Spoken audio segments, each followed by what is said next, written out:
ዓለም አቀፍ የጥናት ተቋም የሆነው ፎሬን ፖሊሲ የፈረንጆች 2026 መግባቱን ተከትሎ አደረኩት ባለው ጥናት መሰረት በ2026 ወደ ግጭት ሊገቡ ይችላሉ ተብለው በዓለም አቀፍ ደረጃ ከተመደቡ 10 ሀገራት መካከል ኢትዮጵያና ኤርትራ ወደ ግጭት ይገባሉ ተብለው ከተመደቡ 10 ሀገራት መካከል ተቀምጠዋል።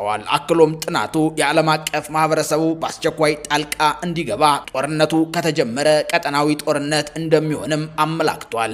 በተጨማሪም ሁነኛ ያላቸውን የኤርትራና የኢትዮጵያ ገፊ ምክንያቶችን አስቀምጧል። ተሰሙታላችሁ። ቻናሉ ኢትዮ ማለዳ ነው። ሳብስክራይብ በማድረግ ቤተሰብ ይሁኑ።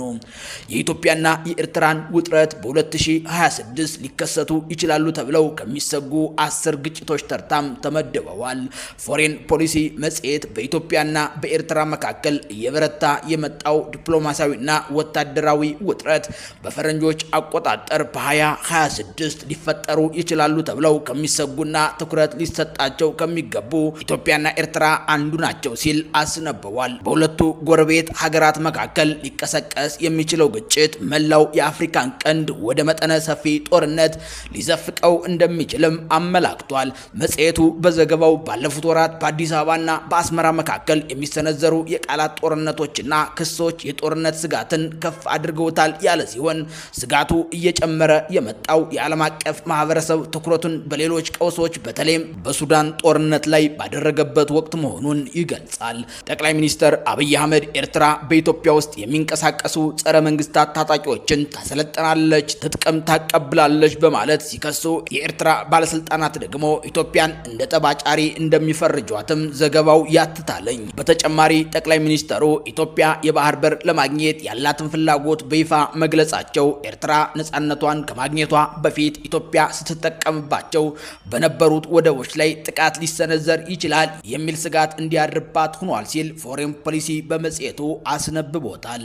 ፎሬን ፖሊሲ አሁን ላለው ውጥረት መነሻው እንደ ኢትዮጵያ አቆጣጠር ከ2010 ዓ.ም በኋላ በኢትዮጵያ የታየው የፖለቲካ ለውጥ እንደሆነ በመጥቀስ ጠቅላይ ሚኒስትር አብይ ወደ ስልጣን መምጣታቸውን ተከትሎ ከኤርትራው ፕሬዝዳንት ኢሳያስ አፈወርቂ ጋር የፈጠሩት ጥምረት በትግራይ ጦርነት ወቅት ኤርትራ ከኢትዮጵያ ፌዴራል ኃይሎች ጎን እንድትቆም አድርጓት እንደነበረም አስታውሷል። ይሁን እንጂ እንደ ኢትዮጵያ አቆጣጠር በህዳር ወር 2015 ዓ.ም የተፈረመው የፕሪቶሪያው የሰላም ስምምነት በሁለቱ አገራት መካከል አዲስ ፍጥጫ መፍጠሩንም መጽሔቱ በሰፊው ያትታል። እንደ መጽሔቱ ዘገባ ከሆነ ኤርትራ የፕሪቶሪያውን ስምምነት ትቃወም የነበረ ሲሆን ከስምምነቱ በኋላ ኢትዮጵያ በአማራ ክልል ፋኖና በኦሮሚያ የኦሮሞ ነጻነት ሰራዊት ኦነግን ጨምሮ ከኤርትራ ድጋፍ ያገኛሉ በምትላቸው ታጣቂዎች ምክንያት የጸጥታ ቀውስ ሲገጥማት በትግራይ ክልል ያለው ውስጣዊ ክፍፍልና የተለያዩ ወገኖች ከአስመራ ጋር የሚፈጥሩት ግንኙነት የደህንነት ሁኔታውን ይበልጥ ስብስብ አድርጎታል ይላልኝ።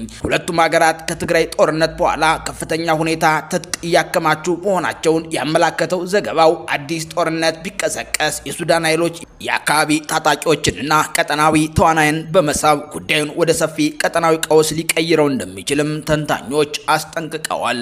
ፎሬን ፖሊሲ ዲፕሎማሲያዊ ንግግሮች በአስቸኳይ እንዲጀመሩ ያሳሰበ ሲሆን ኬንያ፣ ናይጄሪያ፣ ደቡብ አፍሪካ፣ አሜሪካ፣ ቻይና፣ የአውሮፓ ህብረት፣ የባህር ሰላጤው ሀገራት፣ ቱርክና የተባበሩት መንግስታት ድርጅት በአዲስ አበባና በአስመራ መካከል ያለውን ውጥረት ለማርገብ በንቃት እንዲሳተፉም ጥሪ አቅርቧል። መጽሔቱ በዘገባው አያይዞም አዲስ ጦርነት ቢቀሰቀስ ከትግራይና ከሱዳን ጦርነት ገና ላላገገመው ቀጠና እጅግ አውዳሚ እንደሚሆንም አስጠንቅቋል።